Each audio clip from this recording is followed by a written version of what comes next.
রাষ্ট্র সংস্কারের সুযোগ হাতছাড়া করলে ক্ষতিগ্রস্ত হবে জাতি, বললেন প্রধান উপদেষ্টা। আওয়ামী লীগের অপতৎপরতার বিরুদ্ধে সজাগ থাকার তাগিদ। বাংলাদেশ পরিস্থিতি নিয়ে ভারতের প্রতিরক্ষা মন্ত্রীর বক্তব্যে বিস্মিত পররাষ্ট্র উপদেষ্টা। যুদ্ধ বিগ্রহের আশঙ্কা নাকচ। নির্বাচন ব্যবস্থা গ্রহণযোগ্য করার কাজ চলছে, বললেন এলজিআরডি উপদেষ্টা। জনগণের সরকার প্রতিষ্ঠায় সহযোগিতার আশ্বাস তারেকের। এবং দুর্বৃত্তের তাণ্ডব থেকে রেহাই পায়নি ধামরাইয়ে এসএস এগ্রোর মসজিদ, মাদ্রাসা, এতিমখানা। ধর্মীয় স্থাপনায় হামলায় স্থানীয়দের ক্ষোভ।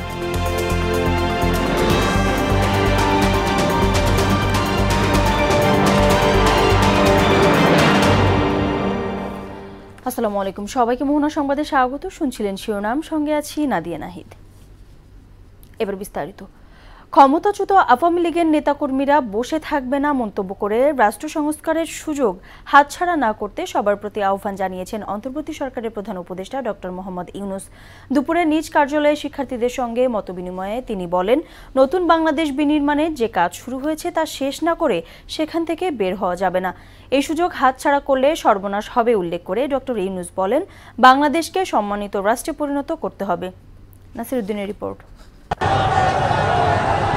শিক্ষার্থী আন্দোলনের মুখে গেল ৫ আগস্ট আওয়ামী লীগের টানা ১৬ বছরের শাসন আমলের পতন হয়। এর ৩ দিন পর গঠন হয় অন্তর্বর্তীকালীন সরকার। রাজনৈতিক দল আর সুশীল সমাজের প্রতিনিধিদের সঙ্গে আলোচনার পর এবার শিক্ষার্থীদের সঙ্গে মতবিনিময় করেন সেই সরকারের প্রধান উপদেষ্টা ডক্টর মোহাম্মদ ইউনূস।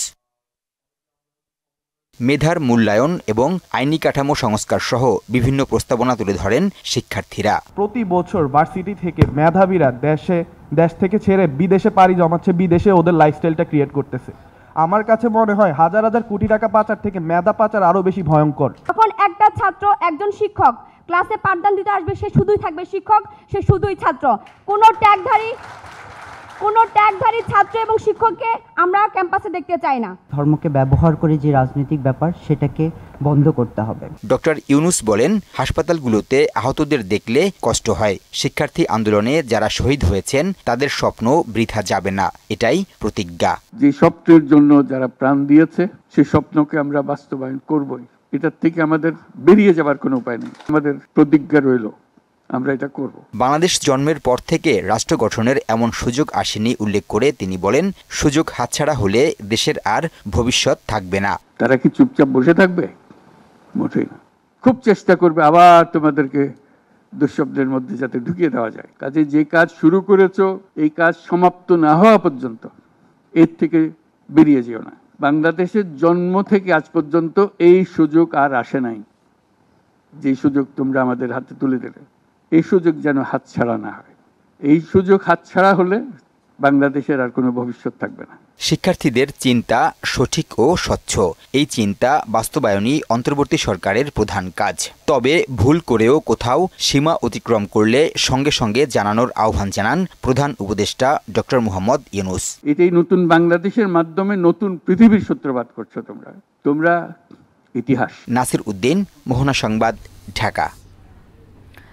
বাংলাদেশ পরিস্থিতি নিয়ে ভারতের প্রতিরক্ষা মন্ত্রী রাজনাথ সিং এর সাম্প্রতিক বক্তব্যে বিস্ময় প্রকাশ করেছেন পররাষ্ট্র উপদেষ্টা তৌহিদ হোসেন। দুপুরে পররাষ্ট্র মন্ত্রণালয়ে এক ব্রিফিংয়ে তিনি বলেন, ভারতের সঙ্গে বাংলাদেশের যুদ্ধ বিগ্রহের কোনো আশঙ্কা নেই। নতুন করে রোহিঙ্গাদের আর আশ্রয় দেওয়া সম্ভব নয় বলেও জানান পররাষ্ট্র উপদেষ্টা। সাবেক প্রধানমন্ত্রী শেখ হাসিনাকে ভারতের রাজনৈতিক আশ্রয়ের বিষয়ে পররাষ্ট্র উপদেষ্টা বলেন, স্বাভাবিকভাবে যে কোনো দেশ যে কাউকেই রাজনৈতিক আশ্রয় দিতে পারে। এবং হামাসের সাথে বাংলাদেশ কি করে তুলনীয় হয়, এটাও আমার বোধগম্যতার বাইরে। আমি কোনো নিজার রিয়াকশন দেখাতে চাই না। আমরা অবশ্যই এটা দেখব যে উনি কেন এরকম কথা বলেছেন। স্বাভাবিকভাবে যে কোনো দেশ যে কাউকে রাজনৈতিক আশ্রয় দিতে পারে, দেওয়া উচিত কিনা এক্ষেত্রে সেটা হলো দেখার বিষয়, সেটা আমরা দেখব। আর একজন রোহিঙ্গাকেও আশ্রয় দিতে রাজি না, কিন্তু কিছু ঢুকে যাচ্ছে, এটা আমরা জানি। সেটাকে আমরা যতটুকু পারা যায় ঠেকানোর চেষ্টা করছি।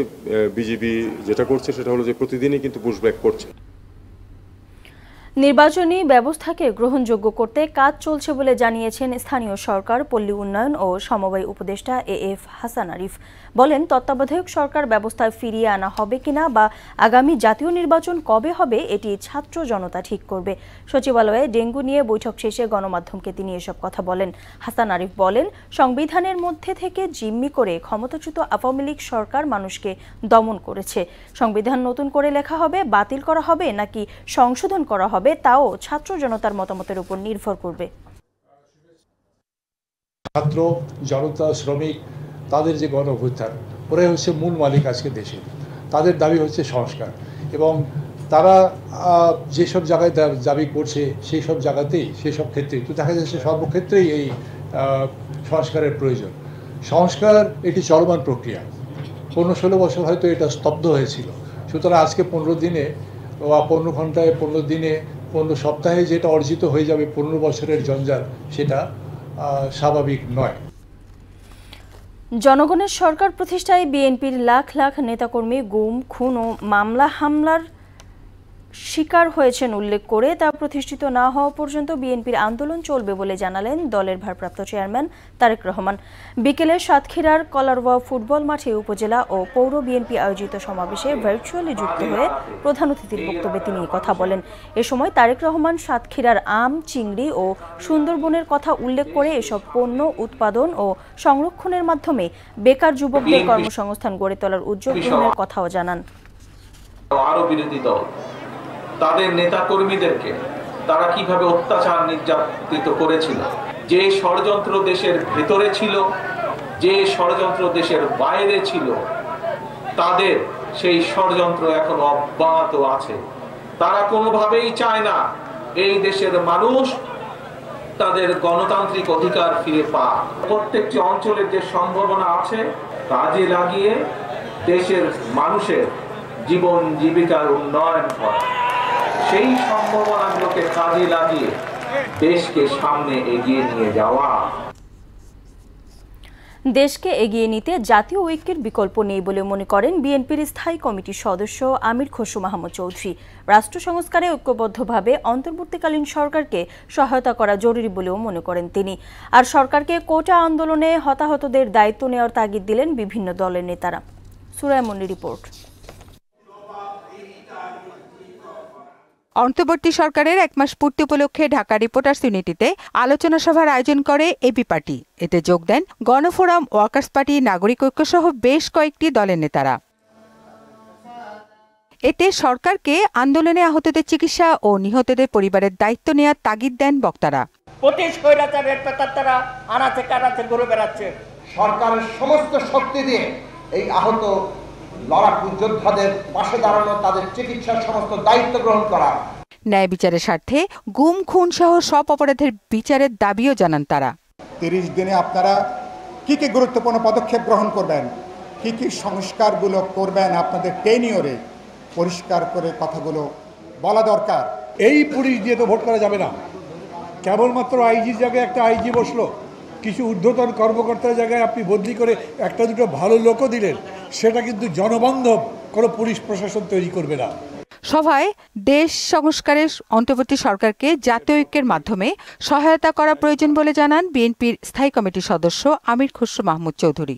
জাতীয় ঐক্যের মাধ্যমে যেই শক্তি বাংলাদেশকে ধ্বংস করে দিয়েছে রাজনৈতিকভাবে, অর্থনৈতিকভাবে, সামাজিকভাবে, সেই শক্তিকে যদি পরাহত করতে হয়, যে ঐক্যমত সৃষ্টি হয়েছে সেটাকে আমরা অক্ষুণ্ণ রাখতে হবে। বর্তমান ইন্টেরিয়াম সরকারকে সমর্থন করতে হবে। নতুন বাংলাদেশ বিনির্মাণে ঐক্যের কোনো বিকল্প নেই বলেও জানান বিএনপির এই নেতা। বাংলাদেশের মানুষের মালিকানা ফিরিয়ে দিতে হবে। সুরাইয়া মুন্নি, মোহনা সংবাদ, ঢাকা। দেশে কমপক্ষে 10টি ব্যাংক দেউলিয়া হওয়ার মতো খারাপ অবস্থায় চলে গেছে। সরকার তাদের বাঁচানোর চেষ্টা করছে বলে জানিয়েছেন বাংলাদেশ ব্যাংকের governor doctor Ahsan H Mansur. বিকেলে বাংলাদেশ ব্যাংকে এক সংবাদ সম্মেলনে গভর্নর একথা বলেন, তবে তিনি ব্যাংকগুলোর নাম বলেননি। তিনি জানান, আমানত বিমার পরিমাণ 1 লাখ থেকে 2 লাখ টাকায় উন্নীত করার সিদ্ধান্ত নেওয়া হয়েছে। এর মাধ্যমে প্রায় 95% আমানতকারীর আমানত সম্পূর্ণরূপে নিরাপদ করা হয়েছে। শীঘ্রই ঘোষণা করা হবে হজ প্যাকেজ। আগের তুলনায় কমবে খরচও। এবার বাংলাদেশ থেকে প্রায় 1.25 লাখ মানুষ হজ করতে সৌদি আরবে যেতে পারবেন জানিয়ে হজ অফিসের পরিচালক মোহাম্মদ কামরুজ্জামান বলেন, যাত্রীদের সর্বোচ্চ সেবা নিশ্চিত করা হবে। রেজা খানের রিপোর্ট। 2025 সালে বাংলাদেশ থেকে 1,27,194 জন মুসল্লি হজে যেতে পারবেন। এজন্যে অনলাইনে 30,000 টাকায় প্রাক এবং 3 লাখে প্রাথমিক নিবন্ধন চলছে। গত 12 আগস্ট থেকে শুরু হওয়া কার্যক্রমে সরকারিভাবে নিবন্ধন করেছেন 1,865 জন। বেসরকারি ব্যবস্থাপনায় এ সংখ্যা 29,655।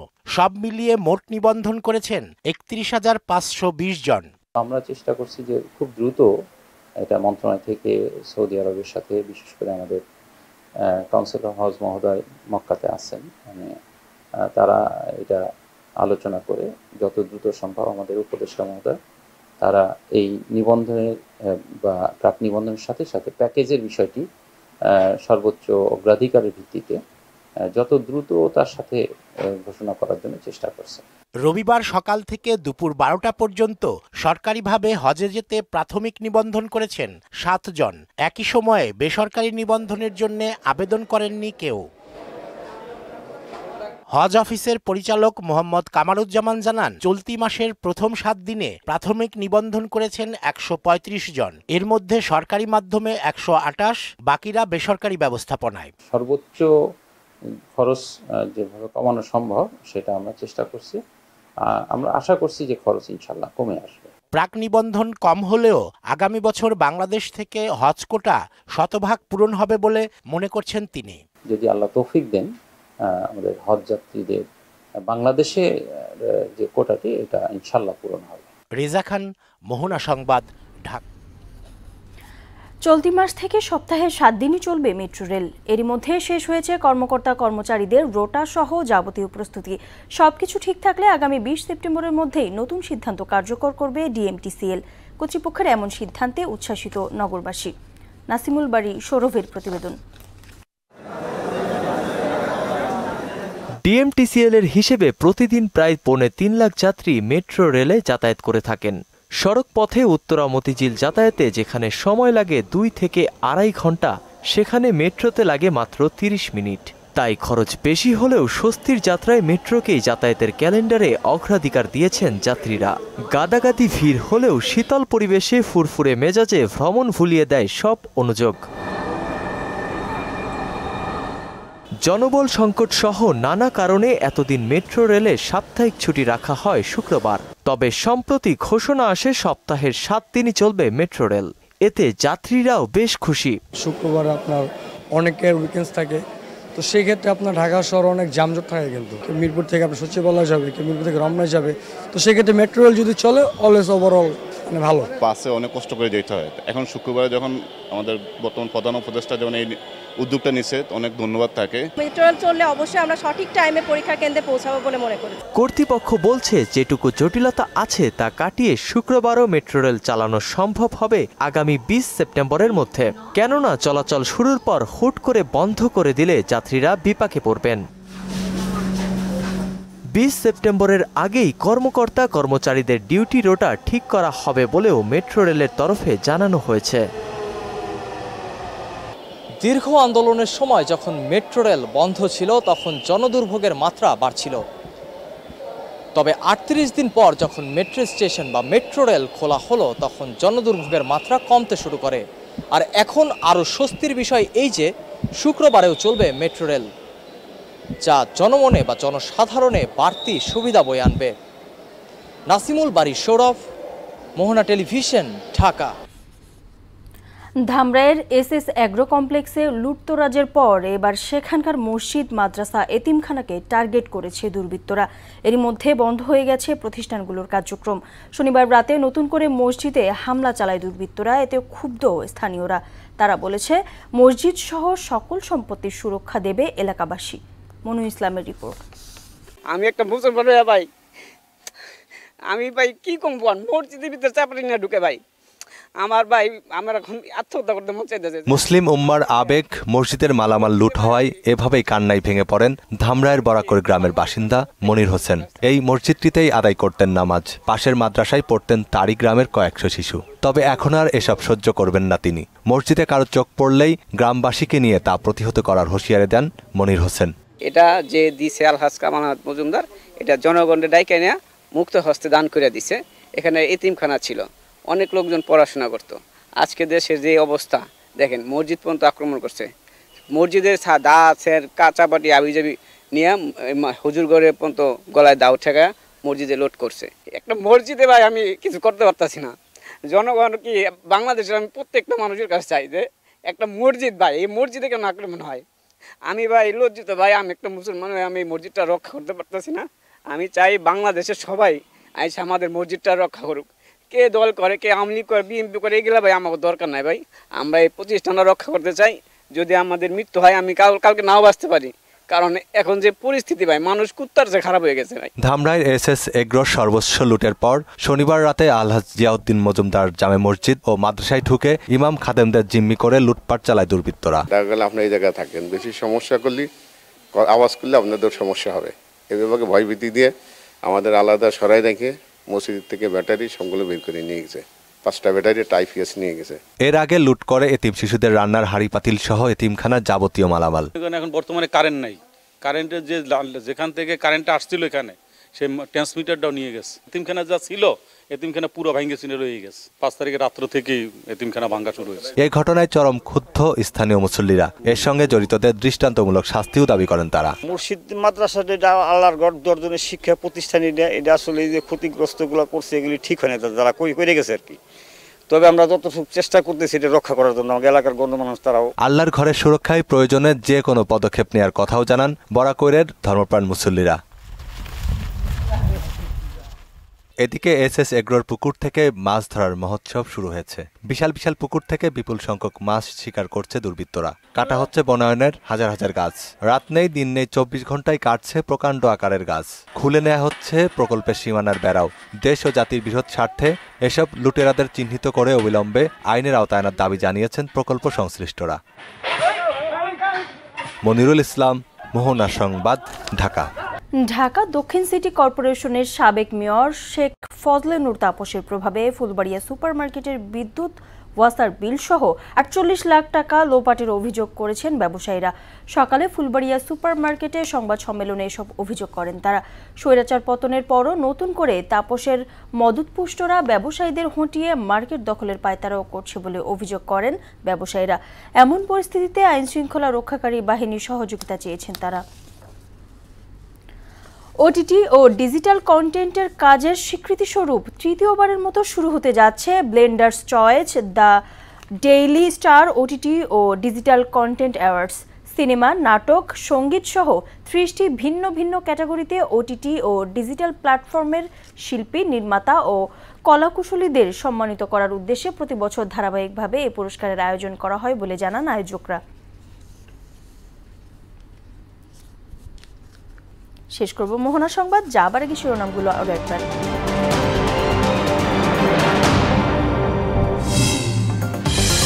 রাষ্ট্র সংস্কারের সুযোগ হাতছাড়া করলে ক্ষতিগ্রস্ত হবে জাতি, বললেন প্রধান উপদেষ্টা। আওয়ামী লীগের অপতৎপরতার বিরুদ্ধে সজাগ থাকার তাগিদ। বাংলাদেশ পরিস্থিতি নিয়ে ভারতের প্রতিরক্ষা মন্ত্রীর বক্তব্যে বিস্মিত পররাষ্ট্র উপদেষ্টা। যুদ্ধবিগ্রহের আশঙ্কা নাকচ। নির্বাচন ব্যবস্থা গ্রহণযোগ্য করার কাজ চলছে, বললেন এলজিআরডি উপদেষ্টা। জনগণের সরকার প্রতিষ্ঠায় সহযোগিতার আশ্বাস তারেকের। এবং দুর্বৃত্তের তাণ্ডব থেকে রেহাই পায়নি ধামরাইয়ে এসএস এগ্রোর মসজিদ, মাদ্রাসা, এতিমখানা। ধর্মীয় স্থাপনায় হামলায় স্থানীয়দের ক্ষোভ। এ ছিল মোহনা সংবাদে। পরবর্তী সংবাদ রাত 12টায়। মোহনার সবশেষ খবর জানতে ভিজিট করুন www.mohana.tv। সংবাদ দেখতে পারেন ফেসবুক ও ইউটিউবও। এতক্ষণ সঙ্গে থাকার জন্য সবাইকে ধন্যবাদ।